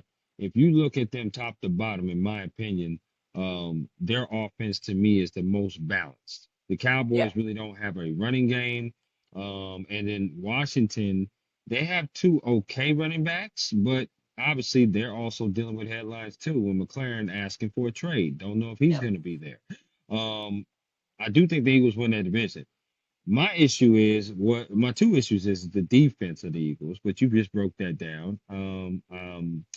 But I also had an issue with the other teams in the other divisions. I do think the Rams could be possibly back there again. Now having Tay Adams and Nuka on the field, their offense is good. They had a solid running back as well. Detroit, yes, they lost both of their coordinators, but they're getting a lot of their defense players back from the injury Yeah, they have a list. lot of injuries. They had a lot of injuries on their defense as well. Green Bay is another team that could possibly make some noise. Jordan Love is another year under his belt.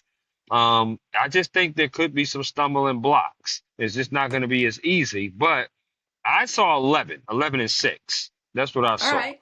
But I did think they were going to win the division for sure. I don't know if they're the number one seed. They wasn't the number one seed last year, and it didn't matter. But I do think that they win the division and get to the playoffs and at least have a chance to defend their Super Bowl championship for sure. Um, Yeah. I can't wait to kick it off though. It's going to be amazing. Obviously that night. Are you going to be at the game or are you going to be in studio? Thursday, I will probably be. Usually, I start in studio and then I go over just to help get sound post Yep. game. Yep, that's what I figured. I figured that. Okay. Now, obviously, let's talk some Phillies. They're in first place. Obviously, the headline that we've heard from at least the past couple of weeks. I mean, there's been a lot of headlines, but Schwarber in that All-Star game, whew, what a monster shot he hit in that All-Star game to clinch it for the NL. He's been on fire this year, no question about Mm-hmm. that. Obviously, Harper made the news for not the right reasons, in my opinion. But the Phillies that Sanchez kid, or I think is it Christian Sanchez? Is that his name? Christopher Sanchez. Christopher Christopher Sanchez Sanchez. just pitched last night. Yes, the guy is obviously an ace. He's one of the best pitchers in the game. When I think of best pitchers in the game, I'm thinking Tyler Skubal from Detroit. I'm thinking him, Sanchez from Philadelphia. I'm thinking Paul Skeens from Pittsburgh. Just to name a few of them. Talk to me about this Phillies team because to me, in my mind, and I'm not just trying to be biased because you're on here. To me, they're the team to beat in the NL. The Dodgers Yeah, are a little rocky. The Cubs are a little inconsistent. And even with the that's the Central and the West, I think the the Phillies are the Brewers. team to Yeah, beat. Are the the team to Brewers beat. have the best record in all of baseball. I don't know how true. I mean, you wonder if that's a little bit inflated, but right now they have the best record, and so it's hard to go against them. I don't know that I buy the Brewers as an actual World Series I don't. champ. I don't. Um, the problem with the Phillies is they don't score runs. They have a real dearth. Their 6 through 9 lineup has really struggled at times this season, so that's been Sure. really a problem. You've had better outings recently in the last month or so from JT Realmuto and from Brandon Marsh, Hmm. um, but Brandon Marsh struggles against left-handed pitchers. He just does. So sometimes he doesn't even get a start against them, and then you have this weird platoon out there. And World Series champs tend not to have platoons; they tend to have their guys. But yeah, they have Zach Wheeler, who was in the Cy Young discussion. Christopher Sanchez, Cy Young discussion. Hmm. And then you have Ranger Suarez, who's also pitches exceptionally well. Aaron Nola, who's been a workhorse for them, is coming back at the end of the month after a Yep. stint on the IL. And Yep. then now they just picked up certainly one of the best closers on the entire market, and that was Joan Duran. So Without a question. guy who has been absolutely lights out. His first outing, it lasted a minute and a half long and 4 pitches. He went Yeah. 12 whole pitches last night on Sunday Night Baseball to close out the win. But the problem is that they just go cold. And if you look at the last couple of postseason runs, that's been their problem. They don't have a lot of pop in the outfield. It's one of the worst home run hitting outfields in all of baseball. It is. Traditionally, you have power out there. Usually, your center fielder you have one power bat, whether it's your center fielder, your right fielder, or left fielder. They don't have a power bat out there. Their power bat, if he's in left field, it's because it's Kyle Schwarber, Right. who is an absolute monster. 38 home runs. That's tied for the National League lead. He hit one last night, 435 feet, and it looks like he barely swings the bat. I've never seen anything quite like his swing and the production that he has. His Mhm. numbers, aside from batting average, which is about 258, and I think Shohei Ohtani's about 280, 278. That's the only, everything else they match up in. Shohei Ohtani and Kyle Schwarber have almost identical numbers, but Kyle Schwarber has 15 more RBI. Now, Shohei Ohtani scores more runs, meaning he plates more runs because he Mhm. has Mookie Betts behind him and Right. Freddie Freeman And he's leadoff. and He's the leadoff guy all the Will time. Smith. He's a leadoff guy, right? Schwarber's leadoff sometimes, but he's usually number two. But he's Right. he's got Alec Boehm who's scuffled and then went on the IL, and he's got Mhm. JT Realmuto and guys that haven't hit until recently. Right. JT is hitting better, and so is Brandon Marsh. But in left field, they've got a guy right now that they start, Max Kepler, that's batting 201, 11 home runs and like 34 RBI. You can't have Mm. that. You can't. No. That's Mm-mm. zero power. He will go on stretches for 3 for like 25. Mm. So they picked up Harrison Bader. You would think at some point they need to make the call to either keep him in center field because he's a traditional center fielder and move Brandon Marsh over or something like that, because you can't keep a guy on your team if you want to win the World Series that bats 201. That's an automatic out. 9 out of the 10 times, probably 11 out of the 12 and 13 out of the 14. So Sure. Sure. that's their real problem. They have some questions in the bullpen. Matt Strom, he had a good 2022, not so strong in 2023 and 24 at times. Mhm. Kirkering, a young guy, really like him, can really fire it in there, but he's a little wild at times, so you worry about that. And then there's not really anybody else. They thought David Robertson was going to be coming up, but he's really struggled in AAA trying to get up to speed. So they've got some Absolutely. holes in the middle bullpen as far as like those guys going 7 and 8.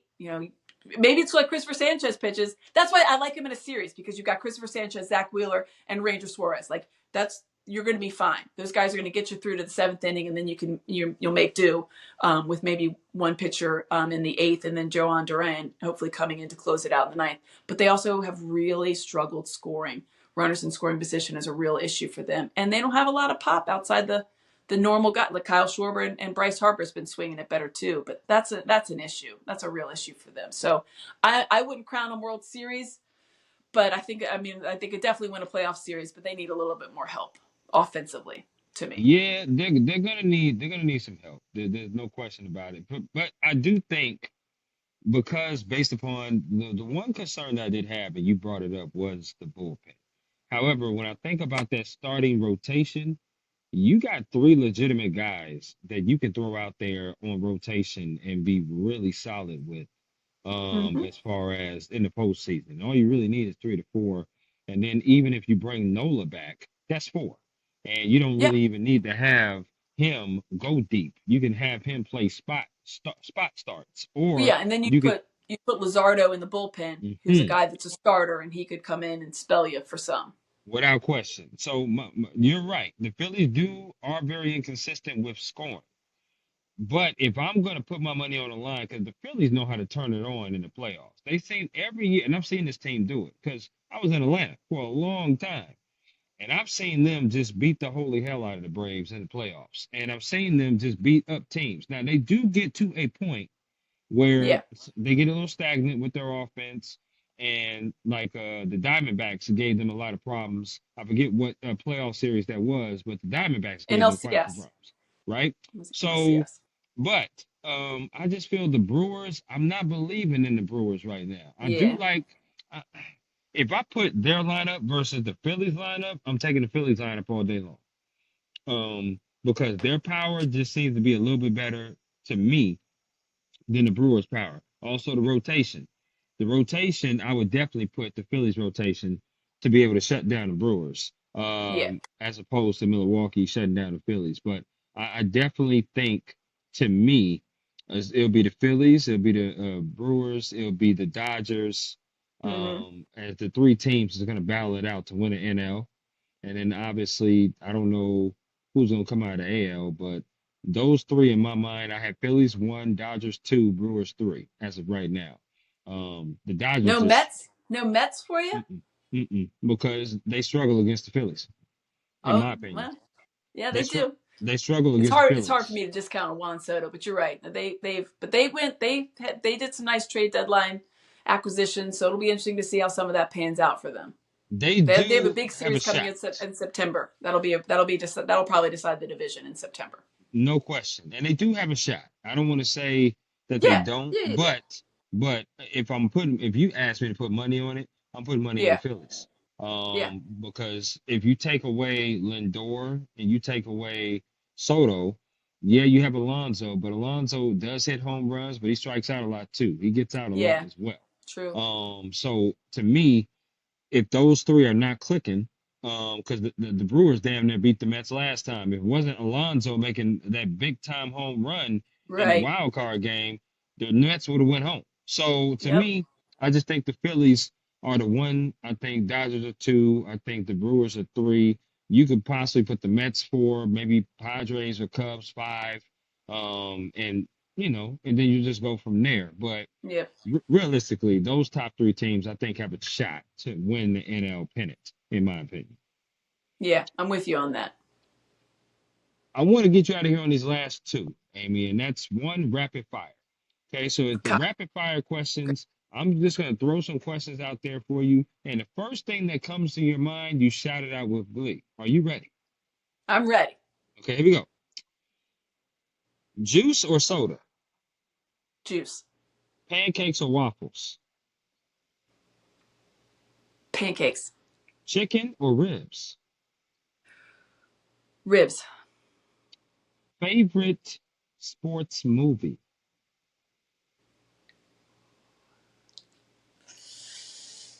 Uh, Hoosiers. That's a good one. Mine is Field of Dreams. Oh, that's a Okay, good one. got you. Okay. Favorite sandwich? BLT. Okay. Favorite board game? Trivial Pursuit. You're the second person that has said that, and I'm wondering what That's the one of hell my is that? favorite games of all What time. what what is that? I have no idea what that is. Trivial Pursuit. Yeah, I don't know what that is. You had this little pie thing, and you had to answer all these trivia questions to get like little pieces. Whoever gets all the pieces. It's a trivia game. I mean, it's fascinating. You've never Okay. played Trivial Pursuit? The game's Mm-mm. been around longer than you and I've been alive. I'm pretty certain. Listen. I've proven I'm not perfect either, Amy. This All is the right. way it is. This is the way it It's a is. good game, Trivial Pursuit. Okay, I'm gonna have to play it, and I'll get back to you on that. All Okay. right. Here we go. Favorite card game. Euchre. There's people that don't know what that is, but that's a great game. Hmm. Euchre. It's like Okay. spades. It's like spades. Well, I definitely know how to do that. I bust Yeah. some you know what Euchre's in like spades. spades. You bid, but there's a trump card. It's a good game. Okay, I got you. All right. If you had a choice to bring three people with you on vacation, who would those three people be, and where would you go? Now, before you answer, you can choose family, friends, or celebrities. Uh I mean, it's so easy. I've got three people in my family. I guess I just choose the three of them.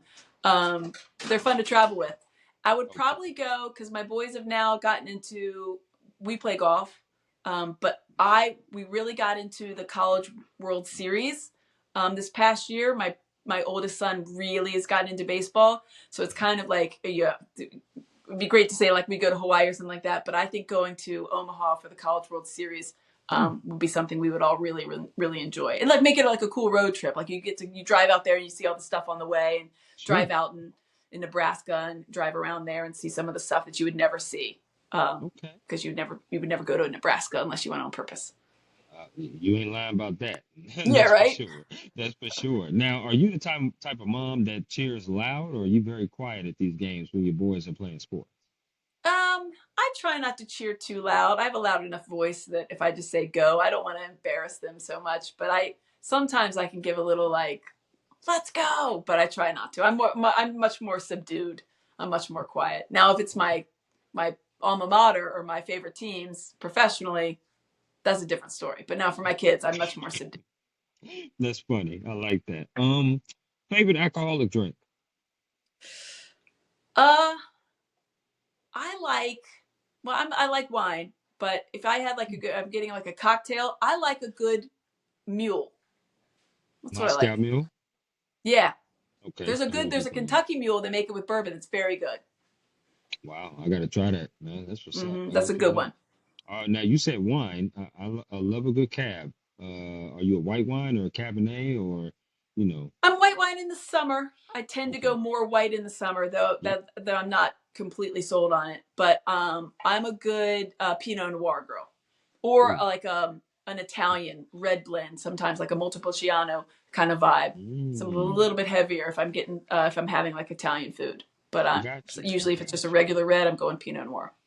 Okay. No, that's some good stuff. Good stuff right there. I like Moscato too. I'm a huge Oh yeah. Moscato person, no doubt. Okay.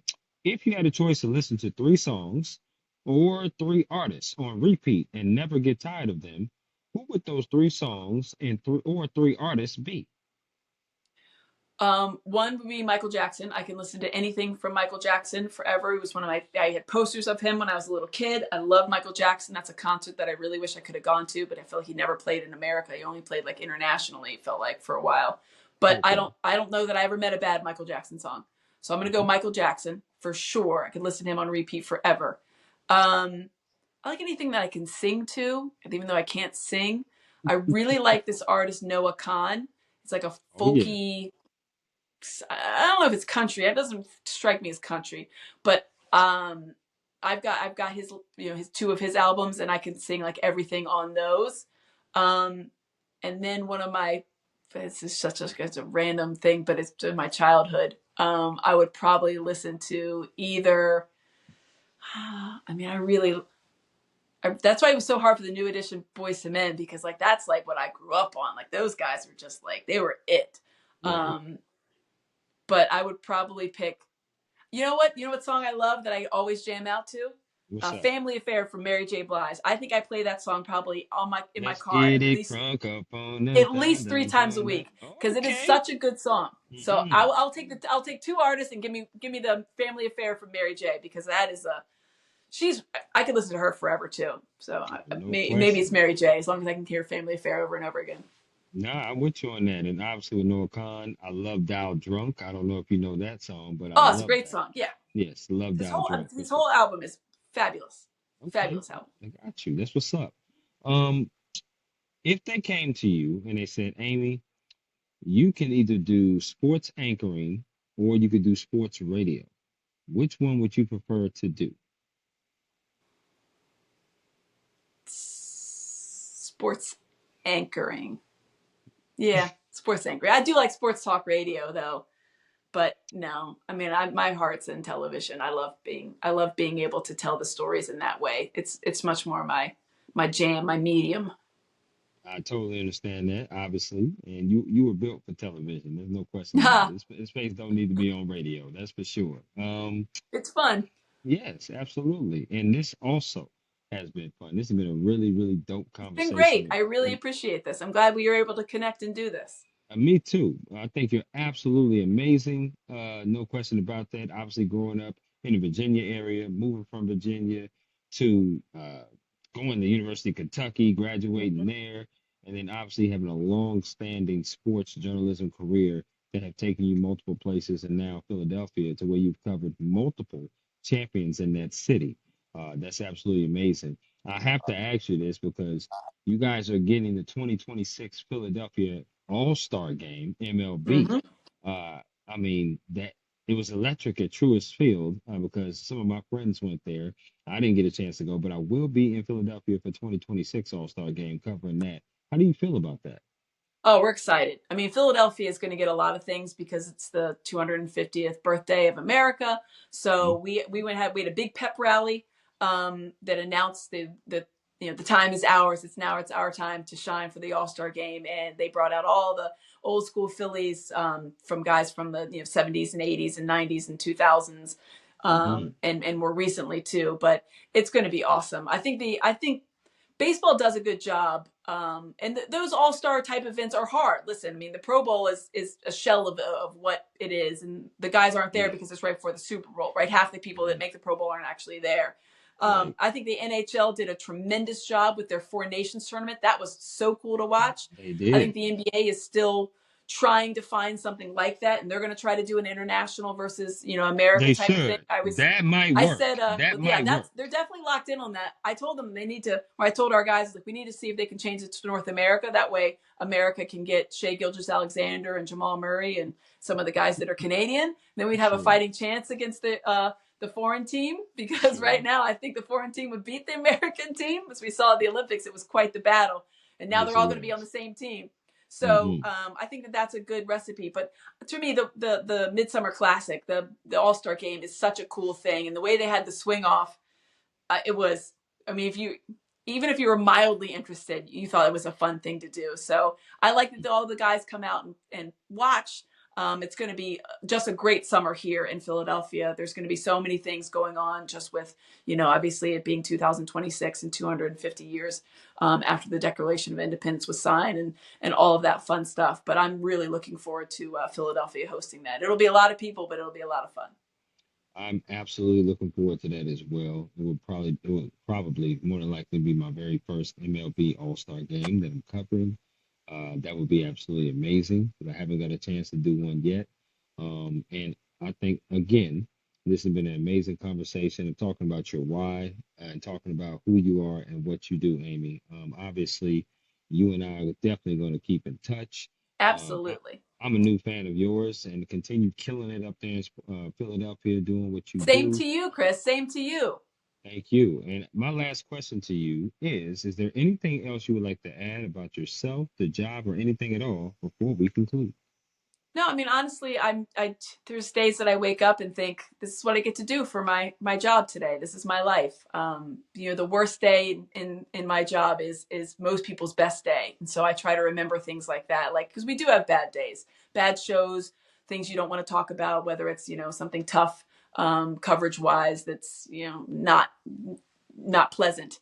But a bad day with me is still a really good day any other time that I think about it. So I love that perspective of it. And I truly am very lucky and I'm appreciative of what I do all the time. I love that. And like I said, I love your perspective. I want you to enjoy the rest of your Monday. Thank you. Again, you and I will be in touch. Take care and have a Sounds wonderful, good. wonderful day. Thanks, Chris. No problem. Bye. Bye.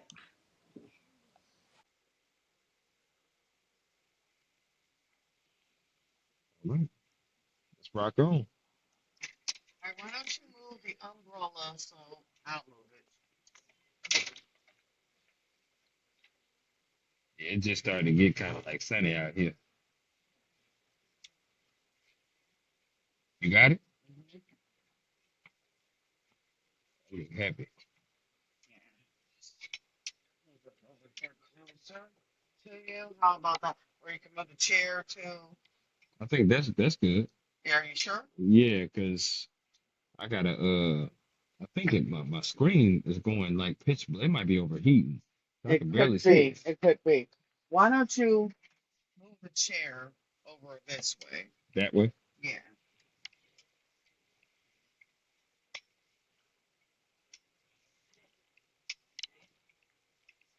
Mm. All right. Move over, move over. Stand up real quick. Oh, you gotta change. Look.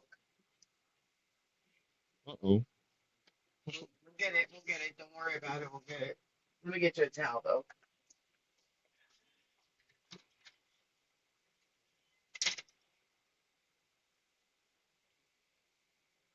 Oh, am I leaking? No, I'm not.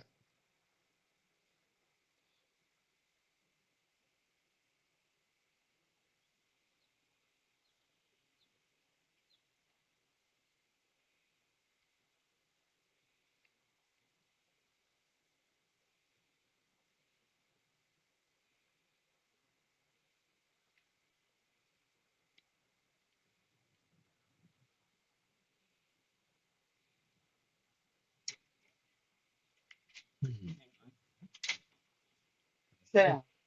And see where that, how's that? Is it more or less in the sun? No, it's less. It's Okay. less in the sun. All right. Why don't you pull all the way back here? Just put the chair all the way back. Okay. Now pull that towards you. Is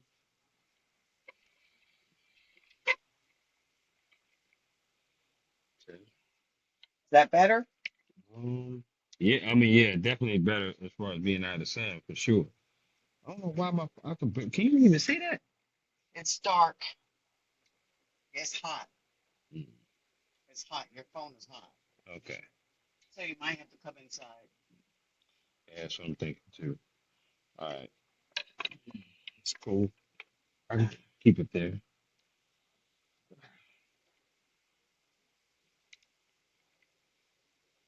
Now I can go into the kitchen. I mean, I can go into the living room and you can do the kitchen. Okay. Okay. Okay. Cool. Let me bring these two in. All right, sorry now.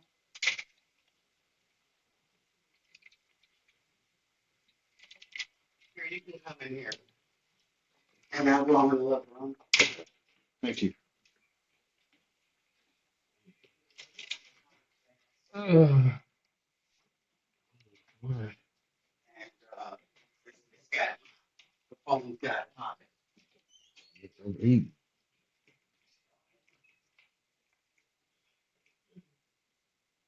Yeah, get that. Hang on, real quick. Yeah, it's only 10%. That's why I was getting low.